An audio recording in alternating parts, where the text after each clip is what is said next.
Hi, I'm Yael Averbuch, former professional soccer player, current CEO of Techne Futbol, and I'm on the game plan. Well, Yael, thank you so much for joining us on the game plan today. Oh, my pleasure. I'm excited for the conversation. Yeah, absolutely. So for some of our listeners that maybe don't have a full appreciation of what it takes to make it to the pro level as a soccer player in the U.S., talk to us a little bit about your journey, playing at UNC with our former game plan guest, Megan Klingenberg, to then going on to the ranks of the NWSL before we get into the stuff you're doing today. Yeah, so I was like a lot of other soccer playing kids in the US. When I was 9, I loved playing soccer, and so I wrote in my journal that I wanted to be a professional soccer player, and I had no idea what that meant. I actually didn't even know that there wasn't a professional league for women at that time. Along the way, I was really fortunate to grow up in northern New Jersey, where soccer, there's just a lot of people from a lot of different places around the world where soccer is the thing to do, the sport. So I had wonderful guidance coming up. As you mentioned, I went on to play college soccer at the University of North Carolina. Followed that with a long professional playing career with a lot of adventures included, living abroad for a little while back in the US, and then really proud of, my experience representing our country with the US women's national team too. But I think if I were to summarize that whole journey, it's kind of interesting to think of. One is that there are no secrets to, like, everyone's like, oh, what does it take to become a pro? And they always want this like secret sauce magic recipe. And that's kind of what I always tell people. It's like, there's literally no secret. You just have to be crazy enough to set out on the mission, understand what to do in the beginning, and keep doing it and keep finding ways to get better. So in that way, there's no secrets, but certainly a lot of the lifestyle and the intensity and what it takes. I think there hasn't been a great light shed on all of it. And there's, with the mental part of it, in addition to the physical and just everything that goes into trying to get to that level, but then also staying at that level is probably harder than getting there.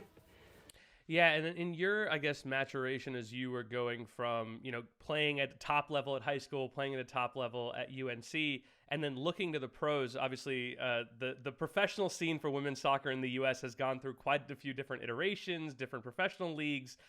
What was that like for you at that time to say, well, I don't even know what my next step is going to be, but I know that I want to play at that highest level? Yeah, I did not have an appreciation for the fact that when I was going into college, there was no professional league. So but now that I'm thinking back, like, I wasn't even thinking, okay, in 4 years, if all goes well, like, what would happen? I ended up being really fortunate.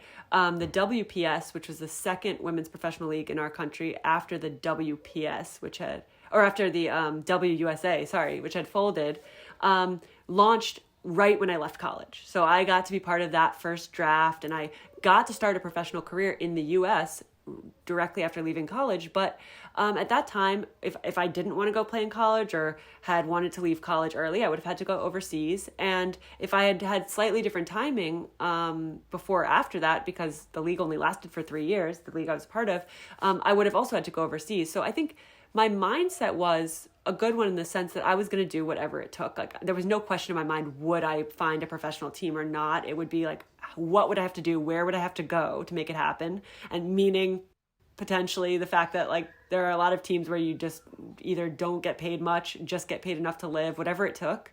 But I think partly out of optimism, because I just figured I'd make it work no matter what. But then also it was surely naive of me to just, like, assume there'd be a professional opportunity. But I really didn't think much about it. Yeah. And so you talk about how the leagues have changed over the years, just even completely different leagues, and how the experience could be so different, just trying to make ends meet.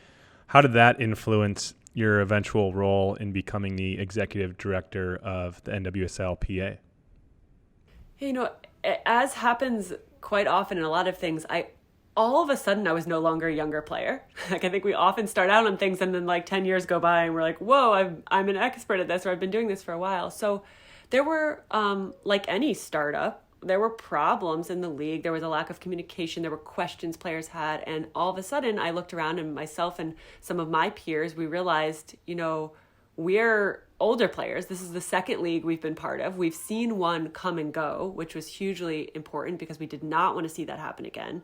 I think all of us who started our careers in WPS and saw the league fold while we were a part of it felt a lot of ownership over when NWSL started, that we did not want to see that happen again on our watch. And so all of a sudden it wasn't like, well, who's going to do this for us? It was, what do we need to do to make sure that doesn't happen again? Or that there's not even, that younger players coming into the league don't even think of that, which I think we finally got to the point where, that's not the conversation anymore. But yeah, so I certainly did not set out with the intention of starting a players union. I was thinking, I always laugh when I think of this. My goal was actually to start a GroupMe group to filter questions to the league and then information from the league down. And then fast forward a couple years when I'm like talking to lawyers and starting a union and stuff. And I was like, what have I done here? So it wasn't an intentional vision, but I think it's had enormous impact on the league. So it's something that I feel I'm really proud of, and I'm really proud of the work of, my peers in the league to put that together. Yeah, maybe not as intentional as your path to becoming a pro soccer player, but some similarities in just kind of maybe the everyday nature of sticking with it and how a GroupMe conversation ends up leading to a formal PA. That's pretty cool. I'm curious, the national women's team has done an amazing job calling attention to the disparity in their pay and how they're treated, and especially compared to the men's game and in comparison to, what kind of revenue they bring in. What's the interplay like there as it relates to the women's national team, which not just for the sake of being a national team, but just has this huge profile with the NWSL and the PA?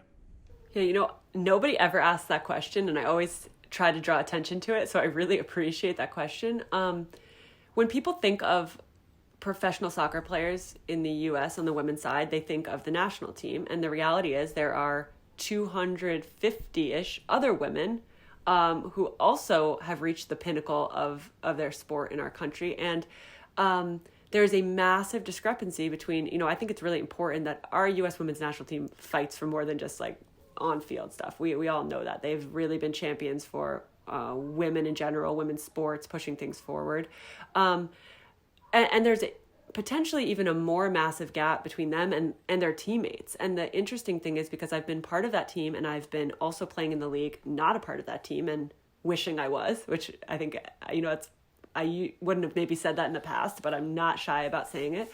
And it's the difference between, a point, whatever of a percent and making enough money to be pretty comfortable in life, although it should be more, and it should be more on par with what the men make, and literally like having to scrap together a side gig and do other things, which is where I found myself, is that I couldn't live on what I was making.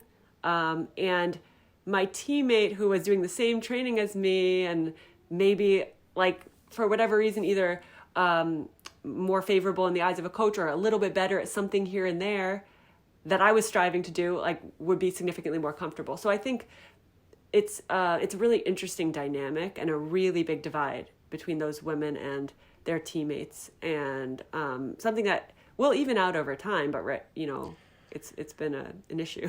I mean, there's a bit of a tricky question, but did that ever create animosity, not necessarily between you and any other teammates, but just between, like you said, the 225 players in the league and then the 12 to 20 that were on the national team? Yeah, I don't think animosity. I think there's a really good respect. For a non-national team player, I can say this myself, I always felt really proud to be teammates with women who had won the World Cup, and every player on that team is the best in the world at what they do. And there's no question about that. I don't think there's, even the players who want to be in that group and are not selected, it's just that, okay, what I do that's the best in the world wasn't selected by the coach, not that there's anything against another player or anything like that.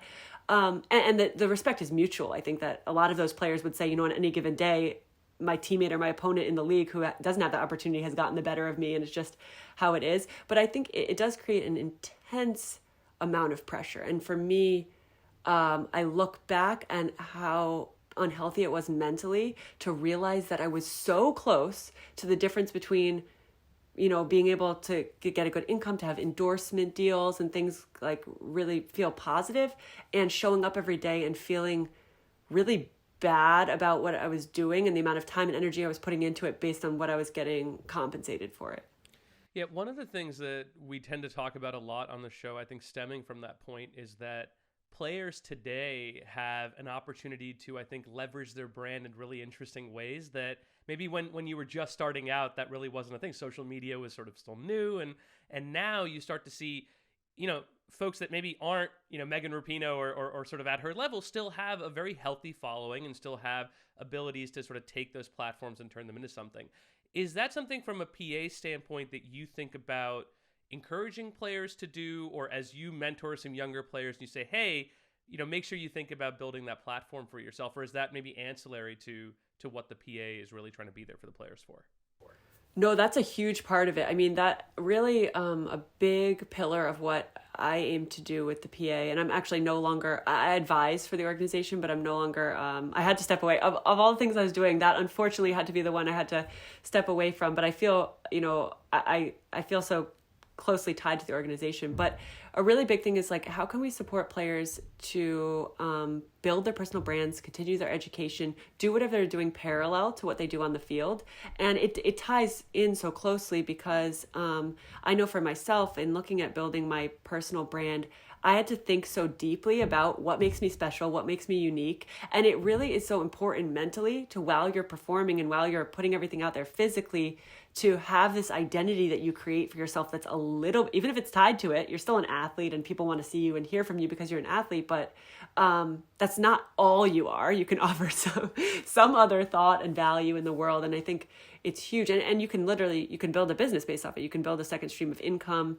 And for us as a players association, the whole goal is, while the league is growing and budgets are building up and funding is coming in, can we equip the players to kind of weather that storm and not have to step away or retire early because the money isn't there? So that's been a huge goal of the Players Association. Yeah, and so I guess transitioning from there into some of the work that you've now been doing as an entrepreneur, talk to us a little bit about Techne Futbol, the impetus behind it, and maybe how you have built your brand alongside building this company. Yeah, so it really all started with me thinking about like the beginning. I feel so old when I think about what social media was available when I was playing at certain times. I'm like, whenever I talk to younger players about this, I'm like, wow, this is really embarrassing. But it all started with the idea of building my personal brand, and where I kind of felt that I had an expertise, or my brand is all about kind of the journey of setting a goal and what do you actually have to do? Like, what does the reality look like? Is it going when it's snowing in New Jersey into a parking garage to do your training? Is it like, what training do pros actually do? And it's not what people think. It's not like this beautiful state-of-the-art training facility with 8 trainers giving you massages after and stuff. It's gritty, especially in the world of women's soccer. It doesn't look like what people think. It looks like what the kids are already doing, but it's just hours and hours built up over years and years. So my brand was sharing those things. And I started a YouTube channel, and I would do these like backyard skill challenges, literally barefoot, sometimes in my parents' house in the backyard or in my living room or something like that. And it was received really well, and it was a cool way to connect with people. So kind of where the business idea started was that when I was growing up, if I wanted to learn how to train on my own for soccer, or what pros would do, I ordered VHS tapes with my dad out of a soccer catalog. Again, making me feel kind of old. I rewound, paused, fast forward, and wrote it down on a piece of paper. I still have these journals of like the list of the skills I was going to do. And then once I had done those a million times, we got the next VHS tape. Now, if you go on the internet and Google, how do I become a professional soccer player? There's like, literally, there are millions of videos. So it's kind of the opposite problem. Players still don't know what to do because now there's too much to guide them. So I was thinking, can I curate this into an actual plan that someone can follow that would help them with the real understanding of feeling the 10 minutes a day adds up over time kind of feeling? So it was the aim was to meet in the middle of how I grew up and what it is now, and to give people an actual understanding of like, these are the real things you should be doing every day. Yeah, and I downloaded the app, and as I was kind of looking through it, when you first log on, you get prompted to, what do you want to focus on? Is it your foot skills? Is it just general basics? How are you also encouraging that repetition and even like accountability towards the everyday effort? Yeah. Well, did you start your training? I have not started my training yet.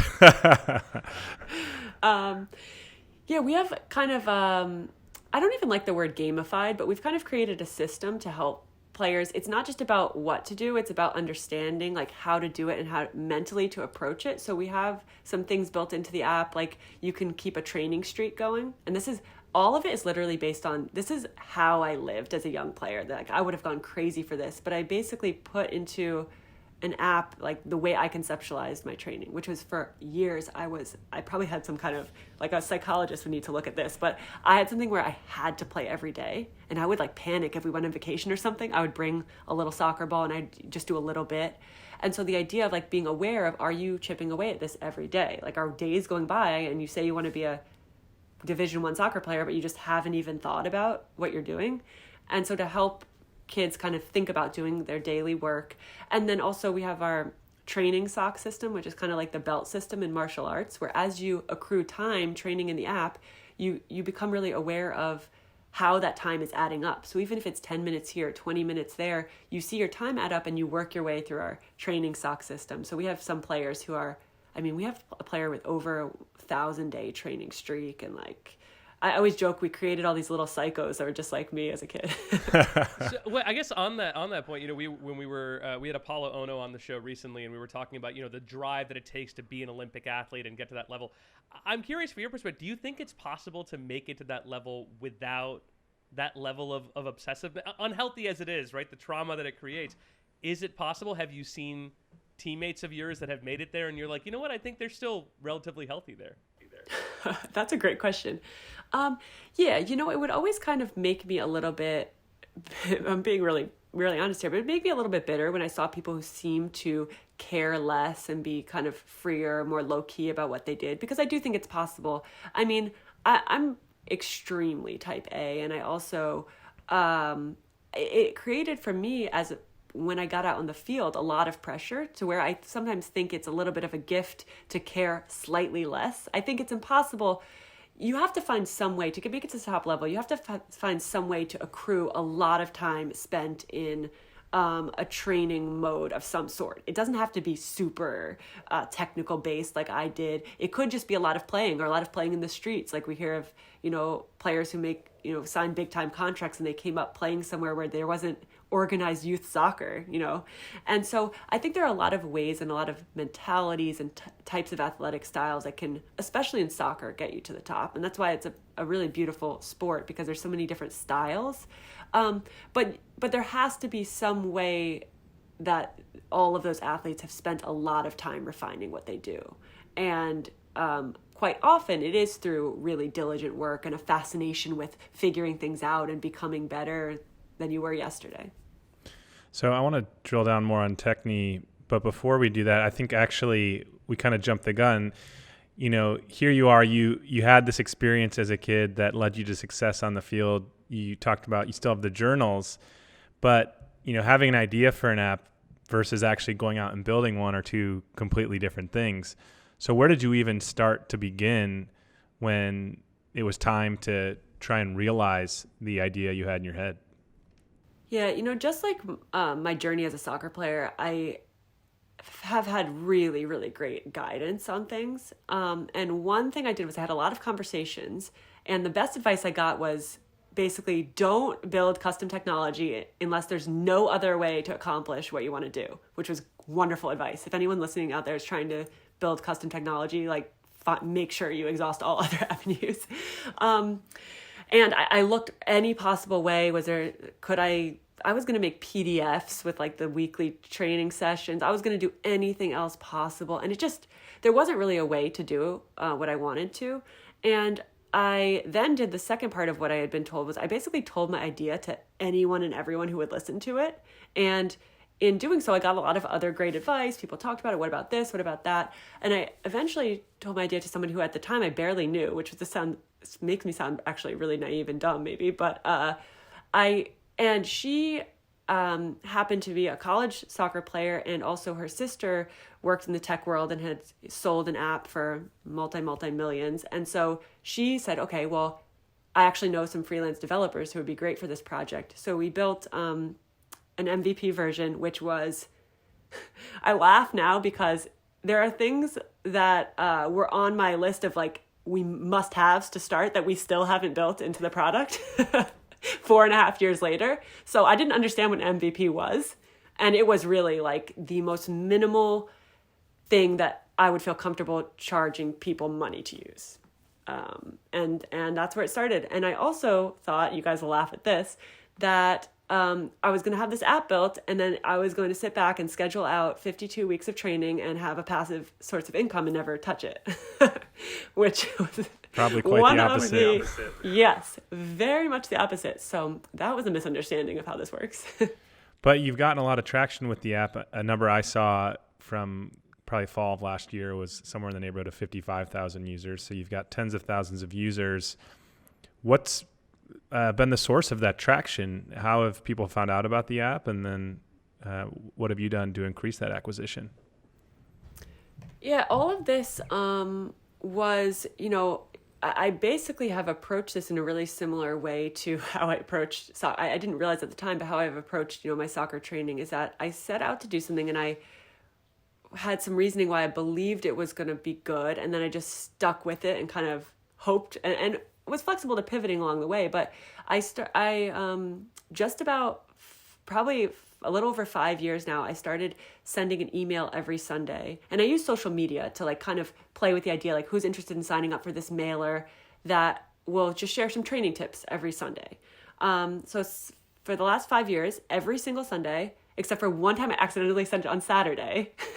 I was mad about that. I've sent this mailer, and now it goes out to about 120,000 people. And these are all people who have opted in and care, like want to receive this, whether it's parents, players, coaches. They want to hear a tip, an idea, a YouTube video I like about the process of mastery, training, technical development. And so that's where it started. And I started to build just through social media and the mailer, kind of just a community of people who care about this stuff, whether they were going to pay or not. And that's where our first paying customers came from. And now still largely through social media. And then the soccer community is small, so word of mouth. But a lot of it has been done really organically through my own personal network, social media. And then just our hope is that people like it enough to, mention, oh, wait, how'd you get so much better at X, Y, and Z? Oh, well, I've been using this Techne app. And the socks. I imagine people ask about the socks. Yeah, no, true. We do have gear that people like to wear too, just for fun, and they feel really proud of what they've done. I think that's a huge part of it, and they want to share that, if someone has a 500-day training streak, they want to tell people about it. Yeah. I think the fascinating thing about the story you just shared is that it's starting to happen a lot more now, where people are like, okay, well, I'm going to build a Substack, and then I'm going to have a community, and then eventually I'll probably have a product to sell them. And it seems like that's the way businesses are being built now, whereas it used to be, I'm going to launch a product and then I'll build ancillary services and community around it.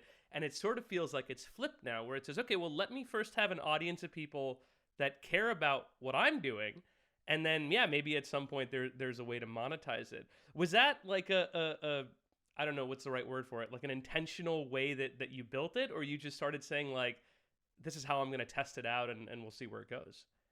No, I don't have any business background or really understanding of how, to be honest, of how it would usually be done.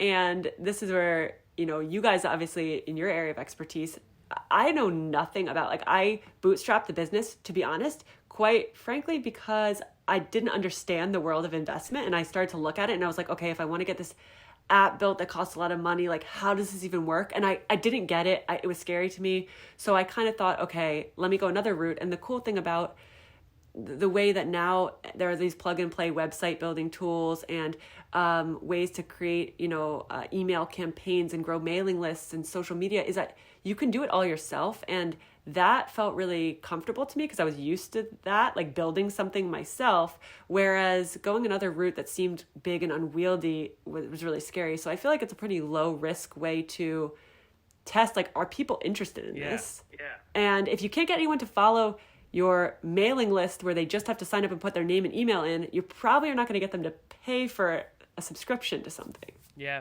fair enough. I guess on that line of thought, what was the most surprising thing about building a business that you've learned over these 4 years as you're building the company out? Well, it was certainly, which it shouldn't have been surprising, but the fact that, when it comes to a technology product, just I guess how ever evolving it is.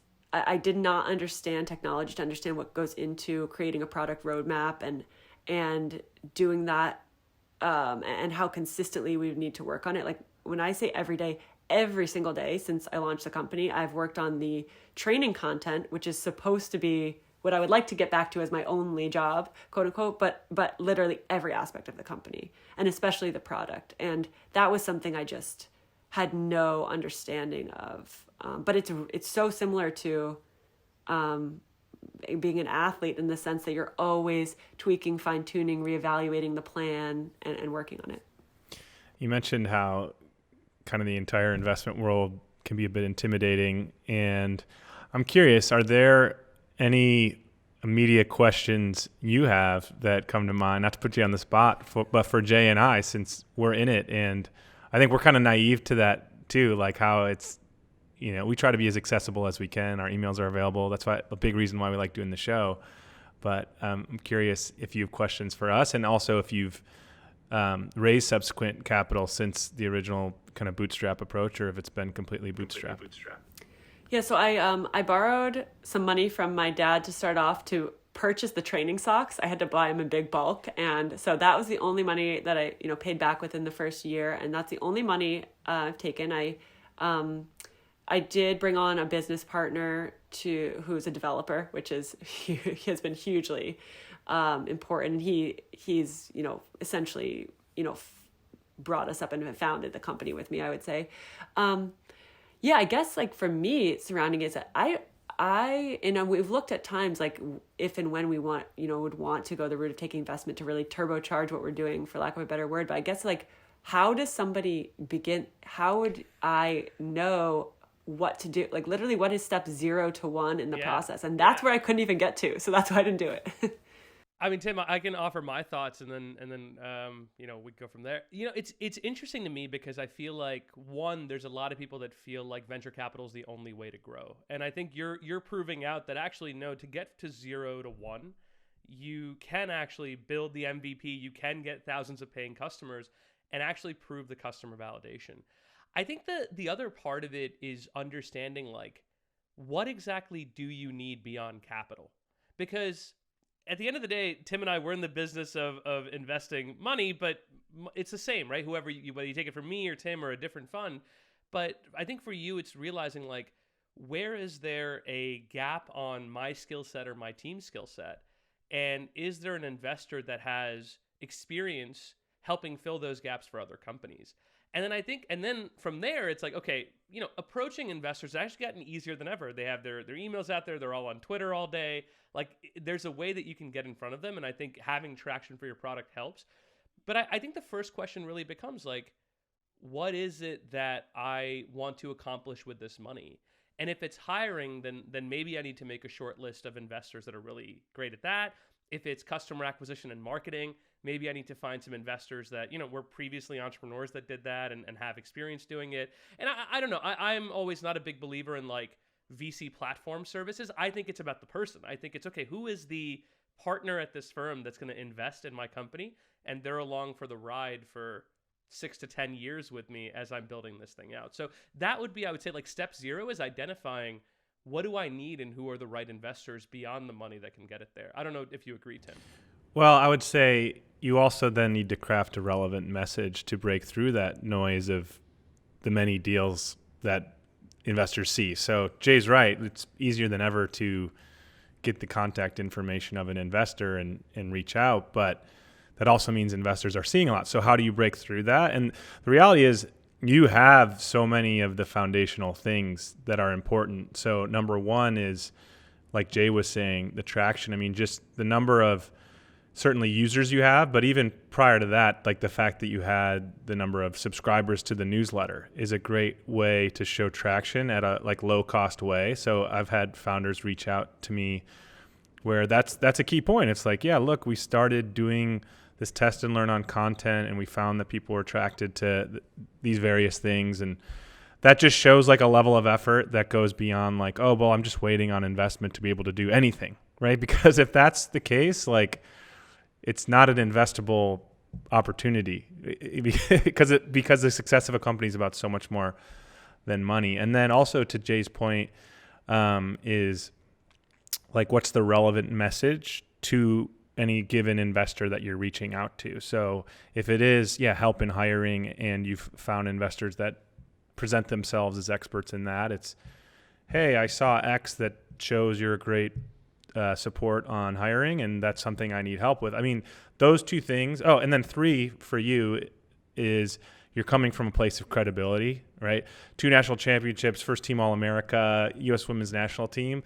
So it's like you've already got the perfect makeup of at least getting the foot in the door of, let's talk about what I'm building.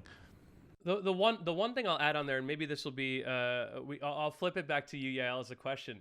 So one of the things that investors are always looking for, right, depending on their fund size, they're saying, how do I return my fund on this investment? And so if I have a $50 million fund and I am investing, whatever, $5 million in your company for some percentage, I want that $5 million to become 50. So how is this company going to 10x? Typically, the question that investors are asking themselves is, what is the market size, right? How many people can this product really serve? And then looking at the competitive landscape, who are they coming up against? Who are they going to compete with? So maybe I'll flip it to you. If there's investors that are listening as they're going through this conversation, how do you think about your addressable market and the ways in which you can serve them?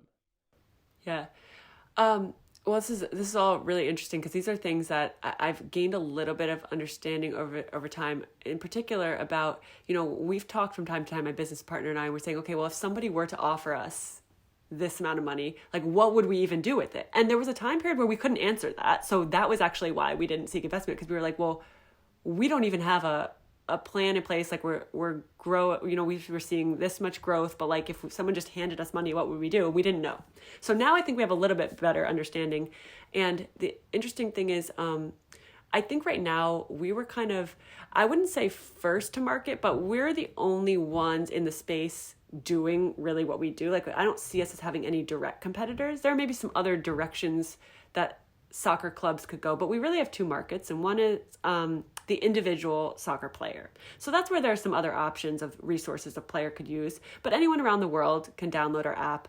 I see, and this is, we have not done significant market research, so I'll be honest, so this is just my understanding of it. I think it's very US based. There is an international market, and we have people from all around the world using the app, but the real value proposition in the US is these parents who want their kids to get a college scholarship. And the fact that we have soccer clubs here who offer programming 2 or 3 times a week. In other countries, if you're serious about the game and you're training on your own, or of that level, you probably are part of a club where you're having training almost every day all year round. So there's a kind of a unique space in the US, but there are, we have the numbers, or whatever, millions of players in the US. Yeah. Our other market is soccer coaches and clubs. So we talk to a coach or director of coaching at a club, and we're selling directly to the clubs. And so in that sense, there are about roughly 6,000 youth soccer clubs in the US. And what we're trying to determine now are how many of those clubs are actually in our market. Like, we know with soccer players, not every single soccer player based on our current product are part of our market. This would be a player who's old enough and focused enough to want to train on their own. I wouldn't even, we have some 5 and 6-year-olds who use the app. Great, but I'm not going to I don't even believe they should be training. I think they should just go out and play.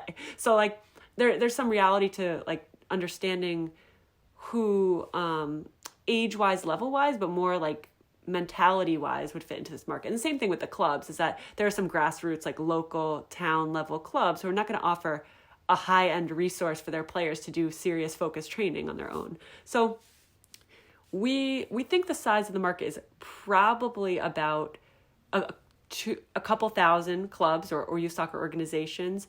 And then outside of that, in the other 4,000 clubs, maybe there are 10 to 15 players in each club who are part of the market, who maybe are low level, want to make the A team or want to play for a club who offers this. So that's how we've thought of it right now. And we're also looking at ways to make our product, we've talked about like licensing it out to use it with other sports, or making it, something guided towards the parents to help their kids learn soccer if they're new to it. So we've tossed around other ideas to kind of like make the scope or the scalability, bigger.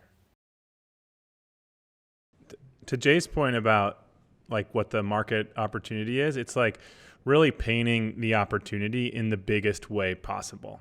And it's reminding... So I shouldn't have said it the way I did. I wouldn't say that. No, I guess what I'm getting at, which is really, really challenging and hard for founders, is that balance of persistence and every single day delivery and effort and energy with big, massive, big scale, big picture, venture scale bet. And too often I see the opposite, which is like, the big venture scale bet. But then that goes to the point of like, if you just invest in my idea, like it will be $1 billion idea, right? And I'd much rather have the opposite, the builder, the one who's got their head down and every single day is gaining traction and learning and optimizing and on a path. And in the same way, you talked about your soccer career and you had a dream of becoming a professional soccer player or being on the U.S. women's national team, and then you achieve that through every single day showing up. That's the same path you're on as an entrepreneur.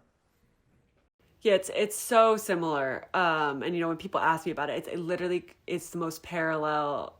And I think in part it is the process, but it's also the way I approach it. I approached it really similarly. And I didn't even realize that at first until I got a little bit in and I was like, whoa, I can't do this the exact same way I did my playing career. I need to, I can't be as tied to it as I was with my playing career. It wouldn't be healthy in my life. So I've had to actually consciously try to change the way I approach it a little bit, because when I do things, I'm all in and I am like in the weeds. I don't go for the easier route. I usually go for the harder route for whatever reason. So, well, that, by the way, what you just talked about is this idea of earned secrets, which is you understand, having been on the inside, that, there are certain ways that a player can really succeed. You've realized not having that performance sort of structure around you drove you in certain directions. I think that's something investors love to hear, because earned secrets just take time, right? Like somebody off the street can probably build the same tech. They could build the physical button pressing in the app, but they don't actually know the consumer psychology behind it because they haven't lived it for a decade like you have. So coming back to the point of like, what do investors want to hear as you go have those conversations? It's really about focusing in on, you were saying, like, what makes you special, right? At the beginning of it, you were saying you're really assessing that part of it as you're building your brand. That is exactly the same thing that investors want to hear, which is, I have 10 years of experience on this, so if anybody wants to come in and start building this alongside me, they're benefiting from that, and somebody who wants to build it against me, they're starting 10 years behind me. And I think that's just, again, it's a really powerful sentiment that you can bring in from your playing career into what you're building now. Yeah, well, I appreciate that. I mean, it makes me feel good to hear that, because I've always thought, it's true. It's product-wise, like Nike, it would be nothing for them to build this product to exactly what it is right now. But actually, there's a lot, it's been a real blessing that I didn't just build out this sick... I had this in mind. This was going to be your personal coach. You'd show up at the field. You'd be like... You'd throw the phone on the ground and be like, Coach, I want you to give me a training session that's 45 minutes long. I have 2 soccer balls, 10 cones, and I want to work a medium intensity, and I'm an elite player. And then you'd like... Your phone would magically generate this workout. But the reality is, because we have such limited resources, we've had to be so intentional about literally every minute of our developers' time. Like, should we have them pull this spreadsheet or should we go through manually and do it? Like that kind of decision making. And it's been a blessing because we've realized along the way that like people don't care as much about things that we thought would be really cool. And like I said, I had stuff on our initial scope of work that like we still haven't done because it's just not as important. And then new things crop up or somebody gives really good feedback or we have a conversation with a coach and they ask a question and we're like, oh, well, we should do it this way. So it has been, it's been painful at times, but I do appreciate hearing that that's worth the pain. Yeah. And your energy is captivating. And I just appreciate how real you're being with us. I think, you know, a great way to wrap is you had talked about how you've had to prioritize different things, stepping out of the executive director role of the PA into more of an advisory role. So becoming a new mom recently, congratulations on that. And I guess our last question is, you know, kind of looking forward here into the next 3-5 years, like what are you most excited about? And what are you going to, where do you see yourself in those 5 years? Man, way to that's a real don't real ask one. hey, don't ask me that question. I'm just going to ask you that one. It's a fair, tough one. fair. I'm at the point where I am working. I'm okay. I'm okay with the grind, and in a weird way, I love the grind. That's what I've done my whole life. I'm really passionate about it. I build a lot of energy with. I am like down in the weeds doing every aspect of everything with the company. I'm okay now to build myself the freedom to kind of step back from that. And that's my goal is I would like to, I think the work I'm doing right now, I'm working really hard and it's been incredibly difficult with the new baby too.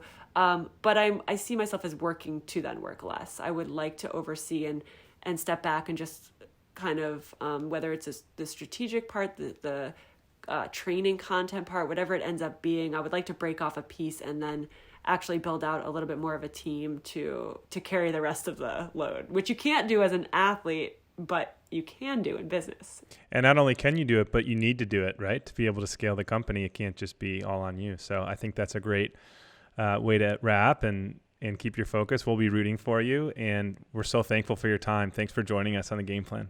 Yeah, thank you guys. And thanks for the advice on searching for investment.